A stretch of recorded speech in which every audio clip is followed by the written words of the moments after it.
ठीक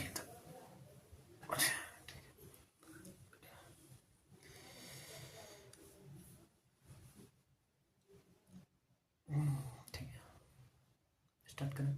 देखिए, हम लोग जो है मध्यकालीन भारतीय इतिहास पढ़ रहे हैं, और मध्यकालीन भारतीय इतिहास के अंतर्गत जो है हम लोग दिल्ली सल्तनत को देख रहे थे। और दिल्ली सल्तनत में जो है खिलजी वंश, दिल्ली सल्तनत के अंतर्गत जो है हम लोग गुलाम वंश को देखे, और गुलाम वंश के बाद जो अगला वंश का स्थापना हुआ था वे खिलजी वंश थे। यानी दिल्ली सल्तनत पर कुल 5 वंशों ने जो शासन किया था, उस 5 वंशों में से पहला वंश था गुलाम वंश। गुलाम वंश के बाद जो अगला वंश था वे थे खिलजी वंश। और खिलजी वंश की स्थापना जलालुद्दीन खिलजी ने 1290 ईस्वी में किया था, गुलाम वंश के अंतिम शासक क्यूमर्स की हत्या करने के बाद। क्यूमर्स की हत्या करने के बाद जलालुद्दीन खिलजी ने 1290 ईस्वी में जो है खिलजी वंश का स्थापना किए थे। खिलजी वंश का स्थापना किए थे। और खिलजी वंश का जो शासन काल रहा है 1290 से 1320, 1290 से 1320 तक रहा है। और सबसे छोटा कार्यकाल जो है दिल्ली सल्तनत के अंतर्गत जो सबसे छोटा कार्यकाल रहा है वो खिलजी वंश का ही रहा है। मात्र 30 साल का शासनकाल उसका रहा है, मात्र 30 साल का शासनकाल रहा है। ठीक है। अब जलालुद्दीन खिलजी का जो था एक भतीजा था, और जलालुद्दीन खिलजी का भतीजा था अलाउद्दीन खिलजी। जलालुद्दीन खिलजी का भतीजा कौन था? अलाउद्दीन खिलजी था। और अलाउद्दीन खिलजी जो है आगे चल करके जलालुद्दीन खिलजी की बेटी से विवाह कर लिया, और जलालुद्दीन खिलजी का बन गया दामाद। भतीजा से क्या बन गया? दामाद बन गया था। ठीक है। अब खिलजी वंश जो है, खिलजी वंश का देखते हैं मेन पॉइंट क्या सब है। तो खिलजी वंश जो है दिल्ली सल्तनत के अंतर्गत सबसे छोटा कार्यकाल किस वंश का रहा है? तो खिलजी वंश का रहा है। 1290 से 1320, 30 साल का शासनकाल रहा है। खिलजी वंश का स्थापना कौन किया था? तो जलालुद्दीन खिलजी ने किया था।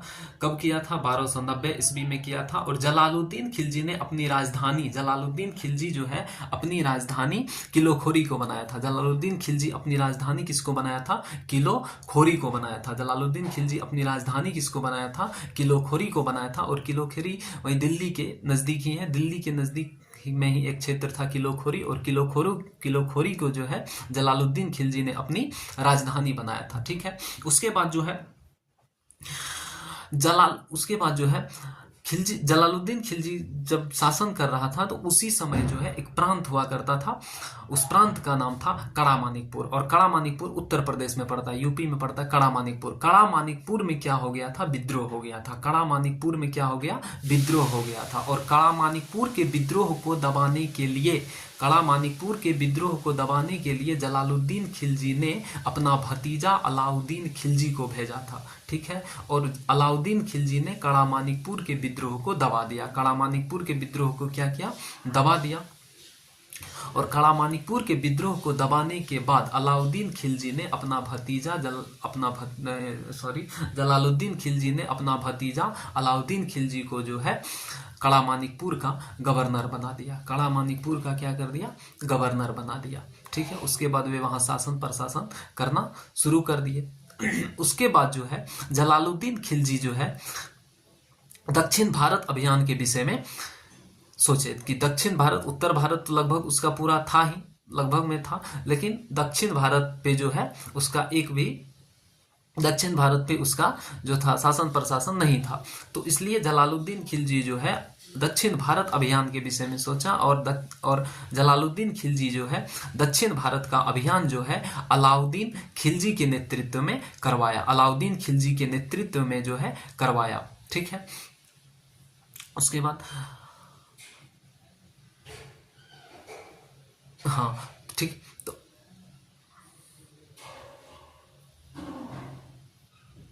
उसके बाद जो है दक्षिण भारत का अभियान करवाया।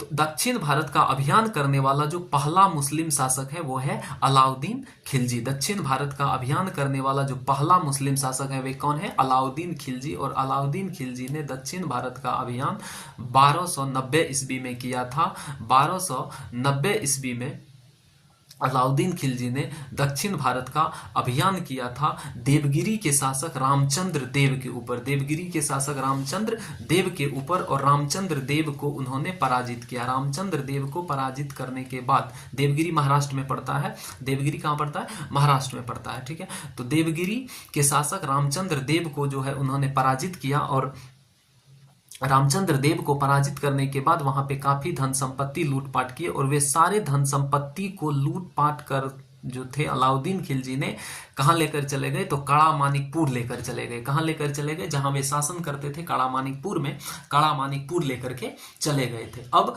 अलाउद्दीन खिलजी को वे सारे धन संपत्ति, लूटे हुए धन संपत्ति को लेकर जाना कहां था? तो लेकर जाना था राजधानी, यानी कि खिलजी वंश की राजधानी किलोखोरी यानी जलालुद्दीन खिलजी के पास जाना था। लेकिन अलाउद्दीन खिलजी ने ऐसा नहीं किया। अलाउद्दीन खिलजी जो भी धन संपत्ति वहां पे लूटा, वे सारे धन संपत्ति लेकर के जो है वो जहां शासन प्रशासन, वे जहां के गवर्नर थे यानी काड़ा मानिकपुर के गवर्नर थे, वे सारे धन संपत्ति को लेकर कहां चले गए? काड़ा मानिकपुर चले गए। अब यहाँ अलाउद्दीन खिलजी जो था, यहाँ जो जलालुद्दीन खिलजी था राजधानी में, वे ये सोच रहे थे कि अलाउद्दीन खिलजी जो वे सारे धन संपत्ति लूटे हुए लेकर के हमारे पास आएंगे, लेकिन अलाउद्दीन खिलजी ने ऐसा नहीं किया। अलाउद्दीन खिलजी ऐसा नहीं किया। अलाउद्दीन खिलजी वे सारे धन संपत्ति लेकर पहुंच गए काड़ा मानिकपुर। अब काड़ा मानिकपुर से जब धन संपत्ति लेकर के नहीं आए जलालुद्दीन खिलजी के पास, तो जलालुद्दीन खिलजी जो है काड़ा मानिकपुर पर कर दिया आक्रमण। जलालुद्दीन खिलजी क्या किए? काड़ा मानिकपुर पर कर दिए आक्रमण। और जब काड़ा मानिकपुर पर आक्रमण किए तो 1296 में किए थे। काड़ा मानिकपुर पर आक्रमण 1296 ईस्वी में किए थे, ठीक है। अब जो है मतलब जब अलाउद्दीन खिलजी जो वे सारे संपत्ति जो काड़ा मानिकपुर लेकर गए थे, तो उसे भी ये बात पता था कि हम जो ये सारे संपत्ति लाए हैं, इससे जलालुद्दीन खिलजी चुप नहीं बैठेगा। जलालुद्दीन खिलजी जो है यानी कि उसका जो चाचा जलालुद्दीन खिलजी, वे जरूर काड़ा मानिकपुर पर आक्रमण करेंगे। इसलिए अलाउद्दीन खिलजी जो था पहले से सारा कुछ तैयार करके रखा ले था कि जैसे जलालुद्दीन खिलजी काड़ा मानिकपुर पर आक्रमण करेगा, तुरंत जो है उसका क्या कर देना है? हत्या कर देना। और ऐसा ही हुआ भी। जलालुद्दीन खिलजी जैसे 1296 ईस्वी में काड़ा मानिकपुर पर आक्रमण किया, तो काड़ा मानिकपुर पर आक्रमण किया तो अलाउद्दीन खिलजी जो था जलालुद्दीन खिलजी का हत्या कर दिया। अब सिर्फ जलालुद्दीन खिलजी का ही हत्या नहीं किया, बल्कि जलालुद्दीन खिलजी के पूरे परिवार को मार दिया। जलालुद्दीन खिलजी के पूरे परिवार को मार दिया। एकमात्र उसकी बेटी जो कि अलाउद्दीन खिलजी की पत्नी थी, उसे छोड़ दिया था, ठीक है। पत्नी का नाम नहीं पूछता है, पत्नी मरियम था, पत्नी का नाम मरियम था, लेकिन पत्नी का नाम नहीं पूछता एग्जाम में। उसके बाद जो है ये था, ठीक है। उसके बाद अब पढ़ते हैं हम लोग अलाउद्दीन खिलजी के विषय में। जलालुद्दीन खिलजी का बस इतना ही था कि जलालुद्दीन खिलजी ने खिलजी वंश का स्थापना किए थे। वे अपनी राजधानी किलोखोरी को बनाए थे और 1296 में काड़ा मानिकपुर पर यानी अलाउद्दीन खिलजी पर आक्रमण किया और वहां पे जो है अलाउद्दीन खिलजी उसका हत्या कर दिया। अब आते हैं हम लोग अलाउद्दीन खिलजी के विषय में। अलाउद्दीन खिलजी जो था, अलाउद्दीन खिलजी को ही अली या गुरसाप के नाम से जाना जाता है। अलाउद्दीन खिलजी को ही अली या गुरसाप के नाम से जाना जाता है। और अलाउद्दीन खिलजी को ही सिकंदर एसानी भी कहा जाता है। अलाउद्दीन खिलजी को ही सिकंदर एसानी भी कहा जाता है। और सिकंदर एसानी का मतलब होता है द्वितीय सिकंदर। सिकंदर एसानी का मतलब होता है द्वितीय सिकंदर। तो अलाउद्दीन खिलजी को ही सिकंदर एसानी भी कहा जाता है। उसके बाद अलाउद्दीन खिलजी जो है अपना राज्याभिषेक काड़ा मानिकपुर में ही करवाए थे, 1296 ईस्वी में किए थे। और वे ये जो है अलाउद्दीन खिलजी 1296 से लेकर 1316 ईस्वी तक जो है खिलजी वंश पर अपना शासन प्रशासन किए थे, ठीक है। उसके बाद अलाउद्दीन खिलजी ने क्या क्या सब काम किया? तो अलाउद्दीन खिलजी बहुत सारा सुधारात्मक काम भी किए और बहुत सारे सुधारात्मक काम किए। जैसे अलाउद्दीन खिलजी जो था इक्ता प्रणाली को समाप्त किया था। अब इक्ता प्रणाली शुरू कौन किया था? तो इक्ता प्रणाली शुरू किया था इल्तुतमिश। इक्ता प्रणाली कौन शुरू किया था? इल्तुतमिश ने किया था, याद है ना? हाँ, तो इक्ता प्रणाली शुरू कौन किया था? इल्तुतमिश किया था। अब इक्ता प्रणाली क्या था? तो वही नगद वेतन के बदले जो है जमीन दे देना, वही था इक्ता प्रणाली। और ये जो था इक्ता प्रणाली को अलाउद्दीन खिलजी ने समाप्त कर दिया। और इक्ता प्रणाली को समाप्त करने के बाद नगद वेतन देना शुरू कर दिया। नगद वेतन देना जो था अलाउद्दीन खिलजी ने ही शुरू किया। तो इसको याद रखिएगा कि इक्ता प्रणाली को समाप्त किसने किया था, तो इक्ता प्रणाली को समाप्त किया था अलाउद्दीन खिलजी। ठीक है, उसके बाद जो है अलाउद्दीन खिलजी ने हुलिया तैयार करना शुरू किया था। हुलिया बनाने का प्रथा जो शुरू कौन किया था, तो अलाउद्दीन खिलजी ने किया था। हुलिया बनाने का प्रथा कौन शुरू किया था, अलाउद्दीन खिलजी ने किया था। हुलिया बनाने का प्रथा कौन शुरू किया था, अलाउद्दीन खिलजी ही किए थे। उसके बाद जो है घोड़ा दागने का प्रथा भी कौन शुरू किया था, तो अलाउद्दीन खिलजी ने किया था। घोड़ा दागने का प्रथा कौन शुरू किया, अलाउद्दीन खिलजी। उसके बाद मूल्य नियंत्रण प्रणाली शुरू किया था अलाउद्दीन खिलजी। बाजार नियंत्रण प्रणाली शुरू किया था अलाउद्दीन खिलजी। ये सब सुधारात्मक काम जो है अलाउद्दीन खिलजी ने किए थे। अब अलाउद्दीन खिलजी जो थे ये दो प्रकार के कर लगाए थे। अलाउद्दीन खिलजी जो थे दो प्रकार के कर भी लगाए थे। एक कर था चरई कर और एक था घरई कर। चरई कर और घरई कर कौन लगाया था, तो अलाउद्दीन खिलजी ने लगाया था। चरई कर और घरई कर कौन लगाया था, अलाउद्दीन खिलजी लगाए थे। चरई कर और घरई कर कौन लगाए थे, तो अलाउद्दीन खिलजी जो है चरई कर और घरई कर लगाए थे। उसके बाद जो है अलाउद्दीन खिलजी जो है बाजार नियंत्रण प्रणाली भी शुरू किए थे। बाजार नियंत्रण प्रणाली शुरू कौन किए थे, तो अलाउद्दीन खिलजी ने किए थे। अब एक कर होता है, एक होता है खुम्स। खुम्स क्या होता है, सुनिए।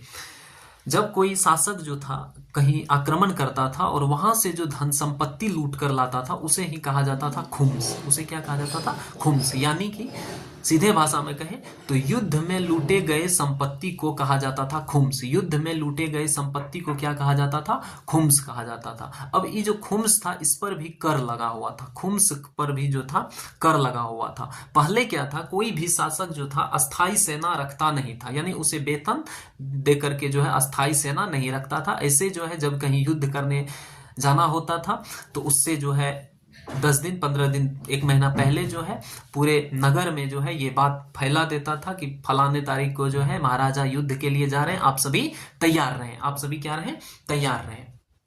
तो सभी लोग तैयार रहते थे। काहे तैयार रहते थे, तो वहां पे धन संपत्ति, अब अगर जीत जाता था तो वहां से सारा संपत्ति लूट कर लाता था, तो सब तैयार हो जाता था। युद्ध के लिए काहे तैयार होगा, जब पैसा हो रहा था तो तैयार हो जाता था। तो वो जो वहां से जो लूट पाट कर जो कर लाता था संपत्ति, उस पर कर लगा हुआ था। उस पर क्या हुआ था, कर लगा हुआ था। और उस पर जो कर लगा हुआ था वो किस प्रकार से लगा हुआ था, तो देखिए, जब कोई युद्ध जीतने के बाद वहां से संपत्ति लूट कर लाता था तो उसका जो था 1/4 भाग, 1/4 मतलब लूटे हुए धन के 1/4 भाग राजा को देता था। 1/4 भाग किसको देता था, राजा को। और 3/4 भाग सिपाही यानी सेना जो थे वे खुद रख लेते थे। तो 1/4 देता था राजा को और 3/4 कौन रखता था, सिपाही रखता था। लेकिन अलाउद्दीन खिलजी जो है, अलाउद्दीन खिलजी ने अस्थाई सेना रखना प्रारंभ कर दिए। अलाउद्दीन खिलजी ने क्या किया, अस्थाई सेना रखना प्रारंभ कर दिए और उसे नगद वेतन देना शुरू किए। अलाउद्दीन खिलजी जो थे वे अस्थाई सेना रखना शुरू किए और उसे नगद वेतन देना शुरू किए। अब याद रखिएगा कि सैनिक विभाग का स्थापना कौन किया था, तो सैनिक विभाग का स्थापना किया था बलवन। सैनिक विभाग का स्थापना कौन किया था, बलवन किया था। और सैनिक विभाग को कहा जाता है दीवाने अर्ज। तो दीवाने अर्ज का गठन कौन किया था, या सैनिक विभाग का गठन कौन किया था, तो बलवन किया था। लेकिन अस्थाई सेना रखना शुरू कौन किया था, अलाउद्दीन खिलजी ने किया था। और अस्थाई सेना जब रखना शुरू किया तो अस्थाई सेना में जो थे उसे नगद वेतन देना भी शुरू किया। उसके बाद जो युद्ध होता था उसमें जो धन लूट कर लाया जाता था उसमें जो कर लगा हुआ पहले था उसमें संशोधन कर दिया गया, यानी उस कर में जो है बदलाव कर दिया गया। पहले क्या था, तो ये जितना भी संपत्ति लूट कर लाता था उसका 1/4 भाग जो है राजा को देता था और 3/4 भाग जो है सेना खुद रख लेते थे। लेकिन अलाउद्दीन खिलजी जो थे इस कर को बदल दिए और इसको बदल के क्या कर दिए, तो 1/4 भाग सेना रखते थे और 3/4 भाग राजा को देते लेते थे, यानी उसी कर की राशि को बदल दिया, उल्टा पुल्टा कर दिया। मतलब पहले 1/4 भाग राजा, तो अब 3/4 भाग राजा, ठीक है। अब पहले 3/4 भाग सेना, तो अब 1/4 भाग सेना, ऐसा कर दिया। यानी कर की राशि को क्या कर दिया, बदल दिया। और युद्ध में लूटे हुए धन को कहा जाता है खुम्स, और खुम्स कर जो था 1/4 राजा और 3/4 सेना, ये लगाए थे अलाउद्दीन खिलजी जो है, ठीक है। उसके बाद जो है अलाउद्दीन खिलजी सुल्तान का उपाधि धारण किए थे। अलाउद्दीन खिलजी जो थे ये सुल्तान का भी उपाधि धारण किए थे, और सुल्तान की उपाधि धारण की, लेकिन ये खलीफा से अनुमति नहीं लिए थे। सुल्तान की उपाधि धारण किए, लेकिन ये जो थे अलाउद्दीन खिलजी ये खलीफा से अनुमति नहीं लिए थे, खलीफा से अनुमति नहीं लिए थे। उसके बाद अलाउद्दीन खिलजी ने एक सिद्धांत दिए हैं, देवी का सिद्धांत दिए हैं, जिसे देवीय सिद्धांत कहा जाता है। इसको याद रखिएगा कि देवीय सिद्धांत कौन दिए हैं, तो अलाउद्दीन खिलजी ने दिए हैं। देवीय सिद्धांत कौन दिए हैं, तो अलाउद्दीन खिलजी ने दिए हैं। उसके बाद जो था अलाउद्दीन खिलजी जो है जमीन मापने का एक पैमाना लाए थे। अलाउद्दीन खिलजी जो है जमीन मापने का एक नया पैमाना लाए थे, और उस पैमाना को कहा जाता है गज ए सिकंदरी। गज ए सिकंदरी कहा जाता है। गज ए सिकंदरी का मतलब क्या हुआ, जमीन मापने का एक पैमाना था जिसे कहा गया गजे सिकंदरी। तो गजे सिकंदरी का शुरुआत यानी कि भूमि मापने के पैमाना कौन लाए थे, तो अलाउद्दीन खिलजी लाए थे। कौन लाए थे, अलाउद्दीन खिलजी लाए थे। उसके बाद जो है अलाउद्दीन खिलजी ने कृषि पर जो है 1/2 कर लगा दिए थे, यानी कृषि कर जो था वो 1/2 कर दिए थे। तो अलाउद्दीन खिलजी कृषि कर कितना कर दिए थे, 1/2 कर दिए थे। उसके बाद अलाउद्दीन खिलजी जो है सिक्का भी चलवाए थे। अलाउद्दीन खिलजी जो है भारत में सिक्का भी चलवाए थे। और अलाउद्दीन खिलजी जो थे ये तमाम भूमि, जितने भी भूमि थे उन सब भूमि को खालसा भूमि घोषित कर दिया। अलाउद्दीन खिलजी जो थे जितनी भी भूमि थी वे सभी भूमि को जो है खालसा भूमि घोषित कर दिया। और खालसा भूमि का मतलब होता है सरकारी भूमि। खालसा भूमि का मतलब क्या होता है, सरकारी भूमि। और सभी भूमि को जो है अलाउद्दीन खिलजी ने क्या कर दिया, खालसा भूमि घोषित कर दिया। उसके बाद अलाउद्दीन खिलजी जो है भारत में बहुत सारे निर्माण कार्य भी किए हैं। अलाउद्दीन खिलजी जो है बहुत सारे निर्माण कार्य भी किए हैं। तो उसमें अब देखते हैं अलाउद्दीन खिलजी के निर्माण कार्य। अलाउद्दीन खिलजी जो है अलाई दरवाजा का निर्माण करवाए थे। अलाई दरवाजा का निर्माण कौन करवाया है, तो अलाउद्दीन खिलजी। अलाई दरवाजा कहाँ है, दिल्ली में है। अलाई दरवाजा कहाँ है, दिल्ली में है। और अलाई दरवाजा का निर्माण कौन करवाए थे, अलाउद्दीन खिलजी। अलाई दरवाजा को इस्लामी वास्तुकला का रत्न कहा जाता है। इस्लामी वास्तुकला का रत्न कहा जाता है अलाई दरवाजा को। और अलाई दरवाजा जो है वो कुतुब मीनार और कुबत उल इस्लाम मस्जिद का प्रवेश द्वार है। कुतुब मीनार और कुबत उल इस्लाम मस्जिद का क्या है, प्रवेश द्वार है। तो अलाई दरवाजा का निर्माण कौन करवाया था, तो अलाई दरवाजा का निर्माण करवाया था अलाउद्दीन खिलजी। कहाँ है, दिल्ली में है। और इसे इस्लामी वास्तुकला का रत्न कहा जाता है। और अलाई दरवाजा जो है ये आपको कुतुब मीनार और कुबत उल इस्लाम मस्जिद का जो है प्रवेश द्वार है। उसके बाद अलाउद्दीन खिलजी ने एक दूसरा निर्माण कार्य ये किए थे कि अलाउद्दीन खिलजी जो है 1000 खंभा वाला महल का निर्माण करवाए थे। 1000 खंभा वाला महल कौन बनवाया है, तो अलाउद्दीन खिलजी ने बनवाया। 1000 खंभा वाला महल कौन बनवाया है, अलाउद्दीन खिलजी बनवाया। उसके बाद अलाउद्दीन खिलजी जो है सीरी का किला तथा शरीयत का किला भी बनवाया। अलाउद्दीन खिलजी जो है सीरी का किला तथा शरीयत के किला का निर्माण कौन करवाया था, अलाउद्दीन खिलजी किया था। और अलाउद्दीन खिलजी जो है एक मस्जिद का निर्माण किया था। उस मस्जिद का नाम है जमेमत ए खाना। तो जमेमत ए खाना मस्जिद का निर्माण कौन करवाया है, अलाउद्दीन खिलजी करवाया। जमेमत ए खाना मस्जिद का निर्माण कौन करवाया है, तो अलाउद्दीन खिलजी ने करवाया है। तो अलाउद्दीन खिलजी का यही निर्माण कार्य है। तो अलाउद्दीन खिलजी के निर्माण कार्य को याद रखिएगा कि अलाउद्दीन खिलजी जो है अलाई दरवाजा का निर्माण करवाया, 1000 खंभा वाला महल का निर्माण करवाया। उसके बाद जो है सीरी का किला तथा शरीयत का किला बनवाया। उसके बाद जमेमत खाना मस्जिद का भी निर्माण कौन करवाया, अलाउद्दीन खिलजी करवाया है। अब आप देखते हैं अलाउद्दीन खिलजी के अभियान। अब अलाउद्दीन खिलजी ने बहुत सारा अभियान किए। अलाउद्दीन खिलजी जो है बहुत सारा अभियान किए। उसमें से अलाउद्दीन खिलजी का जो पहला अभियान था वे दक्षिण भारत का अभियान था। 1290 में देवगिरी के शासक रामचंद्र देव के ऊपर था। और इस अभियान को वे जीते थे। उसके बाद अलाउद्दीन खिलजी जो दूसरा अभियान किए थे 1297 में किए थे। दूसरा अभियान कब किए थे? 1297 में किए थे। और दूसरा अभियान जो किए थे ये गुजरात अभियान किए थे। 1297 में जो अलाउद्दीन खिलजी जो अभियान किए थे वे कौन सा अभियान किए थे? गुजरात अभियान किए थे। और उस समय जो गुजरात के शासक थे उसका नाम था कर्णदेव द्वितीय। क्या नाम था? कर्णदेव द्वितीय था। क्या नाम था? कर्णदेव द्वितीय। तो अलाउद्दीन खिलजी जो 1297 में गुजरात अभियान किए थे उस समय गुजरात के शासक कौन थे? कर्णदेव द्वितीय थे। और कर्णदेव द्वितीय को ये पराजित किया। अब गुजरात अभियान के विषय में थोड़ा सुनिए। गुजरात अभियान जब अलाउद्दीन खिलजी किए थे तो गुजरात अभियान के दौरान ही इसे एक व्यक्ति से मुलाकात हुआ। अलाउद्दीन खिलजी को गुजरात अभियान के दौरान ही एक व्यक्ति से मुलाकात हुआ और वे व्यक्ति जो थे वे हिजड़ा थे। हिजड़ा समझते हैं ना? हिजड़ा थे। अब वे व्यक्ति हिजड़ा थे और अलाउद्दीन खिलजी जो थे वो थोड़े रंगीन मिजाज के थे। मतलब इस सब मतलब महिला सबसे उसको थोड़ा ज्यादा संपर्क था। ठीक है, तो ऐसे थे।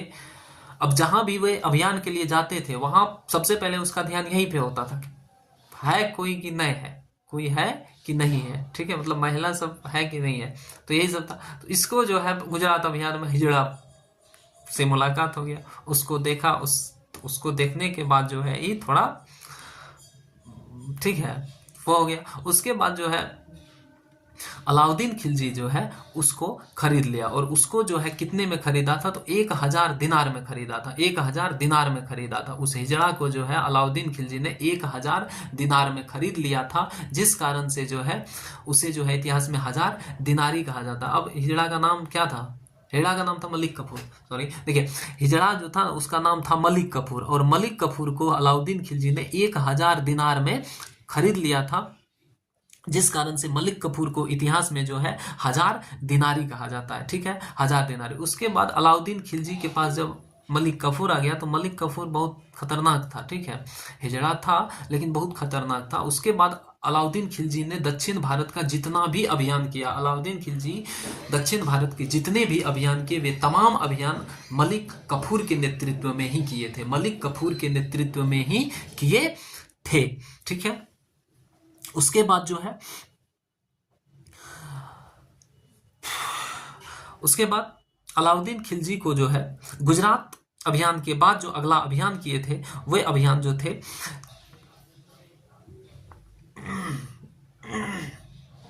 चित्तौड़ अभियान किए थे। कहां के अभियान किए थे? चित्तौड़ अभियान किए थे। और चित्तौड़ अभियान किए थे 1303 में।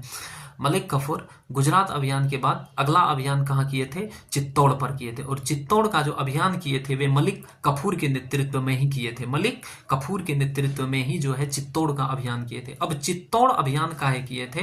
तो चित्तौड़ अभियान जो किए थे उस देखिए चित्तौड़ में मेवाड़ राजवंश था। ठीक है, मेवाड़ राजवंश था। और शासक जो थे, शासक का नाम था राजा रतन सिंह। शासक का नाम क्या था? राजा रतन सिंह था। देखिए अलाउद्दीन खिलजी 1303 में जो है चित्तौड़ अभियान किए थे। और चित्तौड़ अभियान यानी मेवाड़ अभियान किए थे। ठीक है, 1303 में। और उस समय वहां के जो शासक थे उसका नाम था राजा रतन सिंह। क्या नाम था? राजा रतन सिंह। अब अलाउद्दीन खिलजी जो था, अलाउद्दीन खिलजी चित्तौड़ अभियान जो है साम्राज्य विस्तार के लिए नहीं किए थे। अलाउद्दीन खिलजी चित्तौड़ अभियान किए थे पद्मावती के लिए।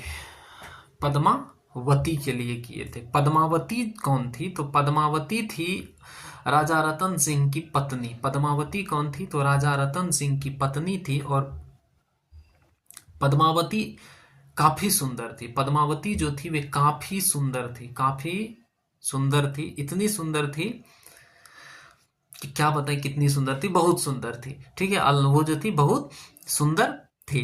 तो इसीलिए जो है अलाउद्दीन खिलजी को ये पता चला कि चित्तौड़ के शासक यानी राजा रतन सिंह का जो पत्नी है वो काफी सुंदर है। उसे अगर आप प्राप्त कर लिए तो उसके बाद जो है आप समझ जाइए कि आप एक महान शासक हुए। यही सब भड़का दिया था अलाउद्दीन खिलजी को। और अलाउद्दीन खिलजी जो है 1303 में चित्तौड़ अभियान कर दिए। चित्तौड़ अभियान 1303 में किए। तो चित्तौड़ अभियान में जो है राजा रतन सिंह को पराजित कर दिए धोखा से। धोखा से पराजित किए थे। याद रखिएगा कि राजा रतन सिंह को जो है अलाउद्दीन खिलजी ने धोखा से पराजित किए थे। और जब राजा रतन सिंह पराजित हो गए तो राजा रतन सिंह का हत्या कर दिया। अलाउद्दीन खिलजी ने क्या किया, राजा रतन सिंह का हत्या कर दिया। और राजा रतन सिंह के हत्या करने के बाद जो है ये पद्मावती क्या की, तो राजा रतन सिंह की हत्या होने के बाद पद्मावती जौहर कर ली थी। पद्मावती क्या की थी, जौहर कर ली थी, जौहर कर ली थी। तो पद्मावती जो है अलाउद्दीन खिलजी को नहीं मिला है। अलाउद्दीन खिलजी जो थे वे पद्मावती को नहीं प्राप्त कर पाए हैं। इस पर एक मूवी भी है, पद्मावत मूवी, देखिएगा उसमें समझ में आ जाएगा। ठीक है, पद्मावत मूवी है। और पद्मावत नामक पुस्तक कौन लिखे थे, तो पद्मावत नामक पुस्तक लिखे थे मलिक मोहम्मद जायसी। पद्मावत नामक पुस्तक कौन लिखे हैं, मलिक मोहम्मद जायसी ने लिखे हैं। ठीक है, इसको याद रखिएगा। उसके बाद जो है अलाउद्दीन खिलजी जो है एक और विभाग का स्थापना किए थे। उस विभाग का नाम है,